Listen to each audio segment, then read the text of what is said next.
بسم اللہ الرحمن الرحیم۔ السلام علیکم، میں ہوں عدنان احمد ایسٹرولوجر وائل ستارے میں خوش آمدید۔ دوستو، آج ہم بات کریں گے پائسس کی فائنینشیل پوزیشن کے بارے میں۔ فائنینشیل پوزیشن کے پائسس اسٹار کی فائنینشیل پوزیشن کیسی ہوتی ہے، اور یہ پوری ہول لائف پریڈکشن ہے۔ اور اس کے ساتھ ساتھ ہم یہ بھی بتائیں گے کہ 2019 کے جو بقیہ مہینے رہ گئے ہیں، جس میں جو اگست، ستمبر، اکتوبر، نومبر اور دسمبر ہے، ان مہینوں میں پائسس کی فائنینشیل پوزیشن کیسی رہے گی، اور اس کے علاوہ اوور آل پوری لائف میں پائسس کتنا پیسہ کماتے ہیں، کتنا آتا ہے، کتنا جاتا ہے، اس چیز کے بارے میں بھی ہم ڈسکس کریں گے۔ لیکن ویڈیو کا باقاعدہ آغاز کرنے سے پہلے میں آپ سے درخواست کروں گا کہ اگر آپ نے ہمارے چینل کو سبسکرائب نہیں کیا ہے تو برائے مہربانی ہمارے چینل کو سبسکرائب کر لیجئے اور بیل آئیکن کو دبا دیں تاکہ بر وقت آپ ہماری ویڈیوز سے انفارمیشن حاصل کر سکیں۔ دوستو، پائسس کی زندگی فائنینشیل لحاظ سے بہت زیادہ اسٹرانگ نہیں سمجھی جاتی۔ ایسٹرولوجیکل جو نشانیاں ہیں، جو ستارے ہیں پائسس کے، اس کے لحاظ سے اس میں فائنینشیل جو ہے وہ ایشوز ہوتے ہیں۔ یہ میں پوری زندگی کے حوالے سے اگر بات کروں تو فائنینشیل پرابلمز پائسس کو رہتی ہیں۔ کوئی بھی ایئر ہو، وہ 18 ہو، 19 ہو، 20 ہو، یا پچھلے گزر جانے والے ایئرز ہوں، پائسس پیسہ تو کماتے ہیں، لیکن پائسس کے اخراجات ان کی کمائی گئی دولت سے کچھ زیادہ بڑھ جاتے ہیں۔ یعنی کہ پائسس کی کمائی انکم اتنی زیادہ نہیں ہوتی جتنے ایکسپینڈیچرز بڑھ جاتے ہیں۔ پائسس بہت زیادہ دولت مند افراد، دنیا میں جتنے بھی دولت مند افراد ہیں ان میں پائسس کم ہے یا نہ ہونے کے برابر ہے۔ اس کی بڑی وجہ یہ ہے کہ پائسس کو بہت زیادہ دولت جمع کرنے کی دھن نہیں ہوتی۔ پائسس کی جو مالی لحاظ سے پوزیشن ہے، اس وجہ سے بہت زیادہ اسٹرانگ نہیں ہو جاتی۔ اس کے اندر کئی جھول آتے ہیں، کئی اسٹاپس آ جاتے ہیں۔ ایسا نہیں ہے، ہر شخص اپنی فائنینشیل پوزیشن کو اسٹرانگ بنانے کے لیے دولت کو کماتا ہے اور اس کے لیے مختلف راستے اپناتا ہے۔ پائسس کی اپنی نیچر کی وجہ سے، اپنی جو نرم طبیعت ہے پائسس کی، اور اپنی ہی ایک الگ ہی دنیا ہے پائسس کی، اس کی اپنی نیچر کی وجہ سے پائسس زیادہ دولت نہیں کما پاتے، اپنی نرم طبیعت اور نرم گو عادت کی وجہ سے۔ دیکھیے، انسان کی جو اپنا کیریکٹر ہوتا ہے وہ اس کے دولت کمانے کے لیے بہت بڑا فیکٹر سمجھا جاتا ہے۔ جو اسٹارز جارحیت پسند ہیں، جو اسٹار ایکسٹریم لیول پہ چلے جاتے ہیں، وہ دولت کمانے میں اچھے سمجھے جاتے ہیں۔ پائسس کی جو نیچر ہے وہ سافٹ طبیعت ہے، نرم طبیعت ہے، جس کی وجہ سے پائسس بہت زیادہ دولت نہیں انہیں بہت زیادہ دولت جمع کرنے کا شوق بھی نہیں ہوتا۔ بس یہ چاہتے ہیں کہ زندگی گزارنے کے لیے جتنا کافی ہے بس اتنی دولت ہونی چاہیے۔ انہیں دولت سے بہت زیادہ پیار نہیں ہوتا۔ کماتے ہیں، کمانے کے لیے لگ و دو بھی کرتے ہیں، جد و جہد بھی کرتے ہیں، محنت بھی کرتے ہیں، اپنی صحت بھی خراب کر لیتے ہیں، لیکن انہیں بہت زیادہ دلی لگاؤ نہیں ہوتا دولت سے۔ یہ خرچ بھی اسی طریقے سے کر دیتے ہیں۔ دلی لگاؤ ان کو ہوتا ہے دولت سے کہ جو اس کو خرچ کرنے میں احتیاط کرتے ہیں، کہ وہ اپنا روپیہ بھی بہت زیادہ سوچ کر سمجھ کر استعمال کرتے ہیں۔ جبکہ پائسس کی یہ نیچر ہوتی ہے کہ وہ دولت کو خرچ کرنے میں بہت زیادہ لاپرواہی کرتے ہیں، جس کی وجہ سے، جس کا خمیازہ انہیں بعد میں بھگتنا پڑ جاتا ہے۔ پہلے تو وہ خرچ کر دیتے ہیں اور یہ خیال نہیں کرتے کہ مستقبل کے لیے ہم کچھ بچا بھی رہے ہیں، سیو کر رہے ہیں یا نہیں کر رہے ہیں، وہ یہ نہیں سوچتے۔ کبھی بہت زیادہ بے تحاشا خرچ کر دیتے ہیں، اور جہاں نہیں بھی بہت زیادہ ضرورت ہوتی خرچ کرنے کی، وہاں پہ بھی یہ خرچ کر لیتے ہیں۔ اور کبھی ایسا بھی ہوتا ہے کہ پائسز بالکل ہاتھ کھینچ لیتے ہیں. دونوں ہی لیول ایکسٹریم کے ہیں. کس طرح سے کہ ایک تو خرچ پہ خرچی کیے جا رہے ہیں، اور دوسرے پہلو دیکھا جائے تو وہاں پہ بالکل ہی ہاتھ روک لیتے ہیں. وہ اس لیے روک لیتے ہیں، سمجھتے ہیں کہ بہت زیادہ انہوں نے خرچ کر دیا ہے، اب یہ دولت اب یہ بہت احتیاط سے خرچ کریں گے. لیکن پھر کچھ عرصے کے بعد یہ دوبارہ خرچ کر بیٹھتے ہیں. پھر یہ فیصلہ کر لیتے ہیں کہ ہم نے بہت زیادہ پیسے خرچ کر لیے، اب ہم خرچ نہیں کریں گے.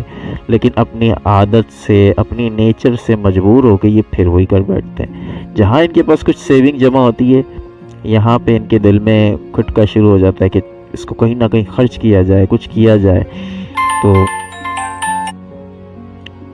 یہاں پہ یہ چیز ان کے خلاف جاتی ہے. اچھا، پائسز بہت بڑی سیونگز نہیں کر پاتے، اور اگر کر بھی لیتے ہیں جیسے کمیٹی کی صورت میں یا بانڈ کی صورت میں یا کسی اور طریقے سے اکاؤنٹس میں جب نے پیسے جمع کر لیے، تو یہ ان چیز کو، ان کی نیچر ہے کہ یہ کمیٹیاں، یہ پیسے انہیں بہت زیادہ فائدہ نہیں دیتے. ان کا کہیں نہ کہیں یہ پیسے خرچ ہی ہو جاتے ہیں. اپنی ذات پہ خرچ ہو یا کسی اور کی ذات پہ یہ خرچ کرتے تھے، لیکن ان کی سیونگز، ان کی کمیٹیاں سب خرچ ہو جاتی ہیں. اور جب ان کی عمر کا اختتام ہوتا ہے، جب اینڈنگ کی طرف، یہ ریٹائرمنٹ کی طرف جا رہے ہوتے ہیں، وہ چاہے پرائیویٹ ہو یا سرکاری ریٹائرمنٹ ہو، لیکن ان کے پاس اتنی دولت ہوتی ہے کہ ان کا گزارا ہو جائے. لیکن وہی بات کہ بہت بڑی بڑی سیونگز نہیں کر پاتے جو دیگر اسٹارز کر لیتے ہیں، جیسے سیگیٹیریس کر لیتا ہے، یا انہی کے آبی برج جو ہے سرطان، وہ کر لیتا ہے. اس کے علاوہ اسکارپینز کر لیتے ہیں، کیونکہ ان میں جارحیت کا عنصر جہاں آئے گا وہ بڑی سیونگ بھی کرنے میں کامیاب ہوں گے اور زیادہ دولت کمانے میں بھی کامیاب ہوں گے. لیکن ہر چیز دولت سے نہیں خریدی جا سکتی. آپ نے جتنا کھا لیا، آپ نے جتنا پہن لیا، یہ آپ کا مال ہے. اب جو بچ گیا وہ آپ کا مال نہیں ہے، وہ کوئی اور بھی اس کو، اب آپ کی، جب تک آپ نے جو کھایا، جو پہنا، جو اوڑھا، وہی آپ کا مال ہے. بہرحال یہ تو ایک الگ موضوع چھڑ جائے گا، کیونکہ میں یہ حدیث کو کوٹ کر رہا ہوں یہاں پہ کہ حضور نے فرمایا کہ تو کہتا ہے میرا مال، میرا مال. تیرا مال کیا ہے؟ تیرا مال یہ ہے کہ جو تو نے کھایا اور تو نے پہن کر بوسیدہ کر دیا، یہ تیرا مال ہے. باقی جو بچ گیا، کیونکہ تجھے پتہ نہیں ہے کہ تو کل اٹھ بھی پائے گا صبح یا نہیں اٹھ پائے گا.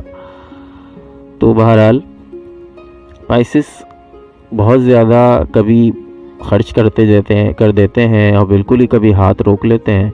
تو دونوں سطح پر انہیں میانہ روی اختیار کرنی چاہیے. بہت زیادہ خرچ بھی نہیں کرنا چاہیے اور بہت زیادہ کنجوسی بھی نہیں کرنی چاہیے. لیکن ایک پہلو ان کا دیکھیے، وہ یہ ہے کہ پائسز خیرات، صدقات بہت کرتے ہیں. پائسز جو ہیں وہ قدر صدقات اور خیرات کرتے ہیں کہ 12 برجوں میں سے واحد برج ہے جو اتنا زیادہ صدقات، خیرات کے کام کرتا ہے. ان کے دل میں اللہ تعالیٰ نے احساس ڈالا ہے، انسانیت کا احساس ڈالا ہے، حقوق، لوگوں کے حقوق ہیں. وہ یہ سمجھتے ہیں کہ ہماری اس دولت میں لوگوں کا بھی حصہ ہے، ان غربا کا بھی حصہ ہے، ان یتیموں کا بھی حصہ ہے. لہٰذا یہ دولت، اپنی دولت کو، اپنے مال کو ان غریبوں پہ خرچ کرتے ہیں. اور اصل دولت تو یہی ہے. یہاں کی دولت تو ختم ہو جانے والی ہے، یہ تو آپ کی سیونگز ہیں. اصل سیونگز تو یہ ہوتی ہیں. پائسز کی یہ سیونگز عام اسٹار سے کہیں زیادہ ہوتی ہیں. دیگر اسٹار سے سب سے زیادہ جو روحانی سیونگز ہوتی ہیں پائسز کی، وہ سب سے زیادہ ہوتی ہے. کیونکہ پائسز یہ خیرات کر کے، صدقات کر کے اتنا پیسہ اپنے سیو کر لیتے ہیں، اللہ تعالیٰ کے اکاؤنٹ میں اتنا پیسہ سیو کر دیتے ہیں کہ جو انہیں آخرت میں فائدہ دے گا. دنیاوی لحاظ سے ان کا ہاتھ خالی بھی ہو جاتا ہے، انہیں تنگی کا شکار بھی یہ ہو جاتے ہیں. اور کبھی ایسا ہوتا ہے کہ ان کی جیب میں 10 روپے بھی نہیں ہوتے. ایسا بھی ہوتا ہے. اللہ تعالیٰ فرماتا ہے کہ تم مجھ سے سودا کر لو. کیسا سودا کر لو؟ کہ تم اللہ کی راہ میں، یعنی غریب، غربا، یتامہ اور مساکین میں خرچ کرو. تو تم خرچ کرو گے تو میں تمہیں اتنا ہی دوں گا. تو یہ خرچ کرتے جاتے ہیں اور اللہ انہیں دیتا جاتا ہے، یہ پھر خرچ کر دیتے ہیں، پھر اللہ انہیں دیتا ہے، یہ مسلسل سرکولیٹ رہتا ہے۔ یہ اپنا پیسہ بانڈ کر کے جمع کر کے زیادہ ٹائم رکھ ہی نہیں سکتے، ان کا پیسہ خرچ ہونے کے لیے ہی ہوتا ہے، اور اللہ تعالیٰ پائسس کو خرچ کرنے کے لیے ہی دیتا ہے۔ اللہ دیتا جاتا ہے، پائسس خرچ کرتا جاتا ہے۔ لیکن اس کا مطلب یہ نہیں کہ یہ کامیاب نہیں ہوتے۔ دیکھیں، پیسہ کمانا کوئی کامیابی نہیں ہے۔ اچھا انسان بننا، کسی لیول پہ پہنچ جانا، کسی مرتبے پہ پہنچ جانا، یہ انسان کی کامیابی ہے۔ یہ انسان کی کامیابی ہے کہ انسان دنیا میں بھی کامیاب ہو جائے اور آخرت میں بھی کامیاب ہے۔ دنیا کی کامیابی دولت کمانے سے نہیں ہوتی۔ اگر دولت ہی معیار ہوتا، اگر دولت ہی ہر چیز کا معیار ہوتا، تو دنیا میں جتنے بھی انبیاء کرام آئے وہ سارے غریب تھے، سارے غریب، سب نے بہت غربت میں زندگی گزاری ہے، انتہائی غربت، دنیاوی لحاظ سے دیکھا جاتا ہے بہت ہی غربت ہے۔ جبکہ اللہ تعالیٰ نے تو حضور کو جو ہے وہ تمام انبیاء کا سردار بنا ہے، اور اگر حضور کہتے، حضور خواہش کا اظہار کرتے، تو اللہ تعالیٰ تو احد کا پہاڑ سونے کا بنا کر حضور کی قدموں میں نچھاور کر دیتا، لیکن نہیں ہوا ایسا، کیونکہ معیار، دنیا کا معیار دولت نہیں ہے۔ ہر چیز دولت سے نہیں پرکھی جاتی۔ دولت اتنی ہو کہ خود گزارا ہو جائے اور کچھ کل کے لیے بچ جائے، بس۔ انسان کو اللہ نے مال دیا ہے خرچ کرنے کے لیے، جمع کر کر کے، سیونگ کر کر کے رکھنے کا کیا فائدہ؟ ہمیں تو کل کا نہیں پتا اپنا کہ کل ہم زندہ رہیں گے یا نہیں رہیں گے۔ تو بہرحال علیحدہ بات ہو گئی، یہ ایک الگ ٹاپک نکل جاتا ہے۔ مالی لحاظ سے بہت زیادہ اسٹرانگ پوزیشن پائسس کی نہیں بنتی۔ یہ اوورآل ایک لائف کی پریڈکشن میں نے بتائی ہے۔ اب میں آپ کو بتاؤں گا کہ سال 2019 میں کیا کیا ہونے جا رہا ہے مالی لحاظ سے۔ یہ جو باقی کے اگست، ستمبر، اکتوبر، نومبر اور دسمبر بچے ہیں، ان میں کیا کیا ہونے جا رہا ہے، اور پھر آخر میں بتاؤں گا کہ اگر کسی کو فائنینشیل پرابلمز ہیں تو وہ کیا وظیفہ اس کے لیے کرے اور کون سا اسٹون اس کو سوٹ کرے گا۔ اگست کے مہینے کا جائزہ لیا جائے تو اگست میں پائسس کی فائنینشیل پوزیشن کو تھوڑا سا 1 سے 2% کا تھوڑا سا استحکام نصیب ہوگا، یعنی کہ امپروومنٹ ہے 1 سے 2% کی، لیکن بہت زیادہ نہیں ہے، 1 سے 2% کی۔ جولائی کے جب باقی کے دن بچے ہیں، اگر دیکھا جائے تو پائسس فائنینشلی پرابلم کا شکار ہے، اور جو گرہن لگا تھا، اس گرہن سے بہت زیادہ تو نہیں لیکن تھوڑا بہت پائسس کو دھچکا لگا ہے، اور جو 15 اور 16 کی درمیانی شب میں چاند گرہن لگا تھا، اس کا اثر پائسس کی فائنینشیل پوزیشن پہ بھی پڑا ہے اور پائسس کی پرسنالٹی پہ بھی پڑا ہے۔ پرسنالٹی پہ بھی اس لیے پرسنالٹی کا میں ذکر نہیں کروں گا کیونکہ یہ ویڈیو فائنینشیل ایشوز کے بارے میں ہے، تو فائنینشلی پائسس اس وقت بھی پرابلم کا شکار ہے۔ سپتمبر میں دیکھا جائے تو سپتمبر بھی مالی معاملات کے حوالے سے سپتمبر کا مہینہ بھی بہت اچھا نہیں ہے۔ اکتوبر میں دیکھا جائے تو اکتوبر میں پائسس کو کسی جگہ سے کسی ذرائع سے ایک بڑی رقم موصول ہونے کی امید ہے۔ I don't know کہ یہ کس ٹائپ کی رقم ہے، اکاؤنٹس کے ذریعے ملے گی، کسی کمیٹی کے ذریعے ملے گی، کسی بانڈ کے کسی انعام کے ذریعے ملے گی، لیکن کہیں نہ کہیں کسی نہ کسی ذرائع سے یہ رقم آپ کو موصول ہوتی نظر آ رہی ہے اکتوبر کے مہینے میں۔ نومبر کا مہینہ بھی پھر آپ کا فائنینشلی پرابلمز رہیں گی، دسمبر میں بھی فائنینشیل پرابلم رہے گی، اور آپ کی جو فائنینشیل امپرومنٹ آنا شروع ہو جائے گی وہ انشاءاللہ تعالی سال 2020 کے جون یا جولائی سے آپ کی بڑی حد تک فائنینشیل پرابلمز دور ہو جائیں گی، جون یا جولائی۔ اس کے لیے لیکن آپ نے انتظار کرنا ہے جون یا جولائی کا۔